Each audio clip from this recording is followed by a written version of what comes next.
Sir, ये जो प्रश्न है ये सत्ता पक्ष के सदस्यों से भी जुड़ा है और विपक्ष के सदस्यों से भी, पूरे सदन के सदस्यों से जुड़ा हुआ है। सर, यहां पर माननीय मंत्रीगण अलग अलग प्रश्नों पे, अलग अलग विषयों पे आश्वासन देते हैं, भरोसा दिलाते हैं सदन को और माननीय सदस्य को कि वो इस विषय पर कार्रवाई करेंगे या जो प्रश्न आपके द्वारा उठाया गया उस पर कार्रवाई करेंगे। और बहुत अच्छी बात है कि पार्लियामेंट्री अफेयर्स मिनिस्ट्री ने एक ऑनलाइन एश्योरेंस मॉनिटरिंग सिस्टम बनाया है।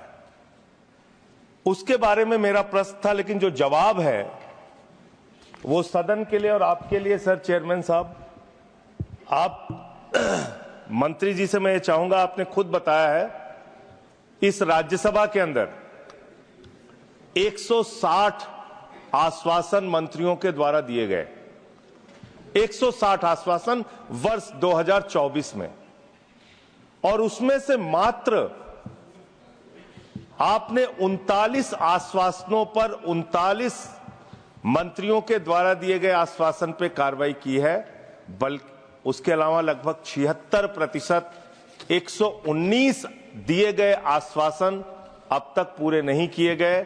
तो मैं इसका कारण माननीय मंत्री जी से जानना चाहता हूं। Honourable minister. बढ़ ही जाएगा, वो बढ़ जाएगा ना, मेरे लिए तो अच्छा है ना बोले।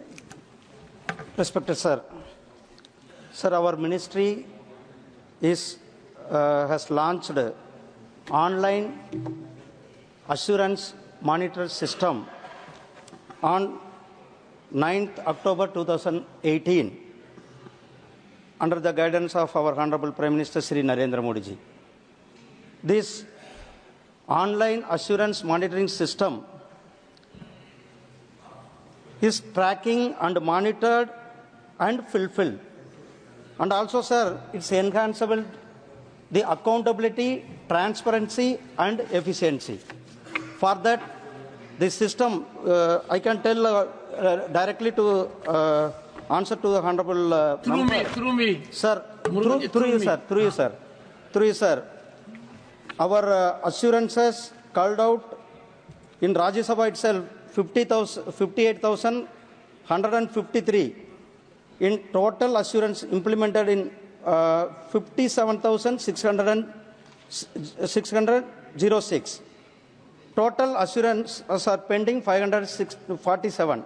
So the implementation rate is 99% implementation rate in, and Lok Sabha is, I am talking about the entire period. I am coming to this. I am coming to that. I am coming entire period. Let the honorable and also Lok Minister Sabha is also 99,349 total called assurances. Implemented 98,585. The total initiation of the parliament. That's why I'm total only I'm telling. And 764. The percentage is 99%. Sir, this assurances given by the ministers before the parliament, before this house, August house, the assurance are going to fulfill within 3 months, sir. Some of projects, the assurance, for example, highways, border roads, or sea projects, sir, that projects are taking time, sir, time consumption.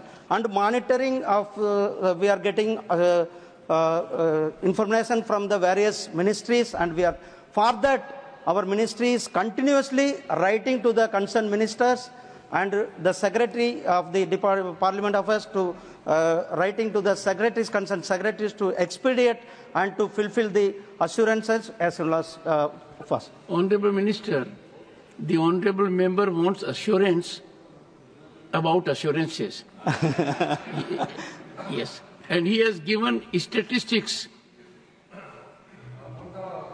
Of the statistics, honorable member Sanjay Singh has referred to 2024 numbers, where he found the pending numbers to be quite high.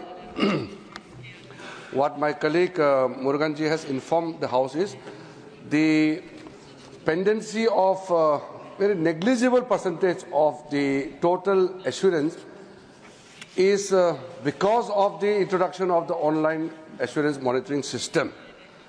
इससे पहले pending rate ज़्यादा था। 18 में जब ये system develop हुआ तब जाकर के 99% क्रॉस हुआ है, क्योंकि सर ये पुराना फिगर को हम कंसोलिडेट करके बता रहे हैं। हम चाहते हैं कि नए जो एश्योरेंस जितने भी मंत्री देते हैं या कोई भी हमारा माननीय सदस्य जब सवाल पूछता है और मंत्री उसको एश्योरेंस देता है तो सर 3 महीने के अंदर में फुलफिल होना चाहिए।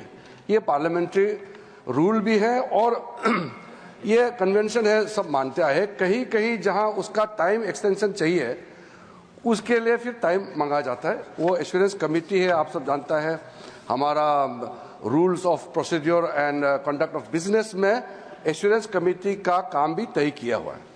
अब मैं सर इतना एश्योरेंस मेरा तरफ से जो आपने कहा है कि जो एश्योरेंसेस को एश्योरेंस करने का जहाँ तक सवाल है, हम इस सदन को बताना चाहते हैं कि हम लोग सब पार्लियामेंट्री डेमोक्रेसी का महत्व को समझते हैं। पार्लियामेंट्री डेमोक्रेसी में जब मेंबर ऑफ पार्लियामेंट कुछ पूछते हैं, सरकार जवाब देता है, तो उसका अत्यंत महत्व इसी में है कि वो फुलफिल होना चाहिए, और अगर फुलफिल नहीं होता है तो फिर ये पार्लियामेंट्री डेमोक्रेसी के ऊपर में कलंक होगा। तो मैं सिर्फ एश्योरेंसेस ही नहीं, हमारे जितना भी राज्यसभा का स्पेशल मेंशन हो, लोकसभा का रूल 377 का हो, हमने अभी रिसेंटली भी सारा हमारे माननीय मंत्री साथियों को पत्र लिखा है और स्पेसिफिक पॉइंट आउट भी हमने किया है कि हर मंत्री नियमित रूप से एश्योरेंसेस और बाकी जितना भी कमिटमेंट है मंत्री लेवल से ही इसका एश्योरेंस लेना चाहिए और फिर अधिकारियों को टाइम बाउंड में देना चाहिए। और यहाँ तक भी जब मेंबर ऑफ पार्लियामेंट पत्र लिखता है किसी मंत्री को या किसी उच्च जो पद में बैठते हैं, उसका भी विदिन 1 मंथ लेटर का जवाब देना चाहिए। डीओपीटी ने इसका भी एक सिस्टम बनाया हुआ है। तो मैं एश्योर करना, आपने इंटरवेंशन किया इसलिए मैं स्पष्टीकरण करना चाहता हूं कि मेंबर्स का क्वेरी और गवर्नमेंट का एश्योरेंस, सर इसमें कोई ढील नहीं होना चाहिए। हम अपना जिम्मेदारी मानते हैं सर।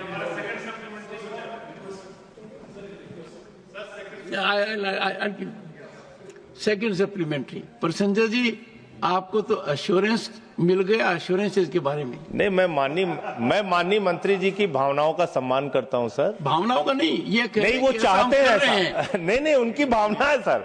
वो ऐसा चाहते हैं कि जो प्रश्न यहाँ सांसदों के द्वारा पूछे जाएं, उस पे जो माननीय मंत्री जी जवाब दें, उसका जल्दी से जल्दी हल निकले, ऐसी इनकी भावना है। इसका मैं सम्मान करता हूं सर। मंत्री जी का जो जवाब है और जो आंकड़े उनके खुद के वेबसाइट पे दिए गए हैं वो विरोधाभासी है मान्यवर। और मान्यवर, ये इसका संज्ञान आपको जरूर लेना चाहिए। इसमें इन्होंने खुद लिखा हुआ है कि टोटल 1324 एश्योरेंसेस ऐसे हैं जो माननीय सदस्यों को दिए गए और उसको पूरा नहीं किया गया। ये इनकी वेबसाइट का आंकड़ा है, मैं खुद अपने घर से नहीं लाया सर, इन्होंने लिखा हुआ है।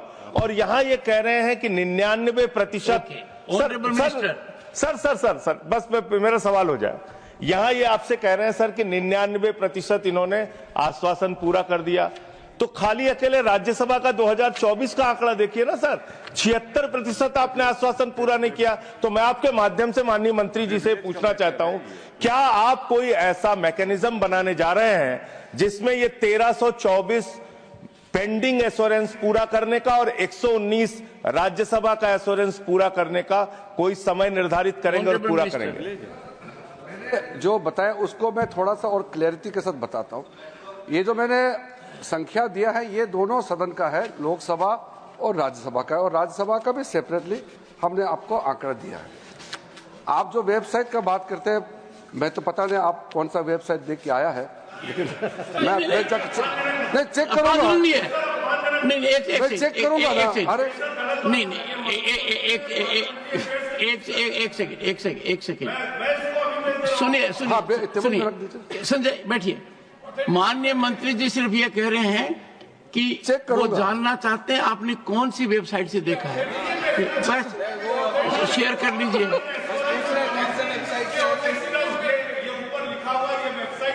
हाँ तो आप दे दीजिए, हम चेक करेंगे ना। सुनिए संजय जी, एक सेकंड। माननीय मंत्री जी ने आपको अभी अभी एश्योरेंस दिया है कि इस बारे में वो देख लेंगे। Thank you. आप वेबसाइट देखा है तो मुझे तो जानकारी होना चाहिए ना कि कौन से वेबसाइट देखा है। हाँ, बस ये तो वो तो टेबल पे लेकर दीजिए, मैं या आपका हाथ में ले लूंगा। सर आपने इंटरवेन किया इसलिए मैं बताना चाहता हूं कि ये बोल रहा है कि 99%, अरे 1947 से लेकर के आज तक का आंकड़ा, उसको अगर हम कंसोलिडेट करके बताते हैं तो उसका आपत्ति क्या है? 24 का तो मैंने बता दिया ना। देखिए सर, ये आंकड़ा आपको दे चुका है सर, दोनों हाउस का सर 1311 आपको बताया गया। आप राज्यसभा का 547 है, लोकसभा का 764 है। अब इसमें मैंने जैसे बताया कि कुछ एश्योरेंस अभी टाइम चल रहा होगा, क्योंकि अभी तो ये तो पहले वाला पार्ट का, ये बजट सेशन का दूसरा पार्ट चल रहा है अब, तो इसलिए सर अभी कंसोलिडेट करके आपको फिर सदन के बाद में, इस सेशन के बाद में फिर बताएंगे। ये तो टाइमली है, लेकिन मैंने एश्योरेंस इसलिए दिया कि हम गंभीरता से लेते हैं पार्लियामेंट्री एश्योरेंस का महत्व को। तो सर हम सब समझते हैं, इसको हम लाइटली ले ही नहीं सकते हैं, इसलिए तो पेंडेंसी का हम 99% No, this is very important.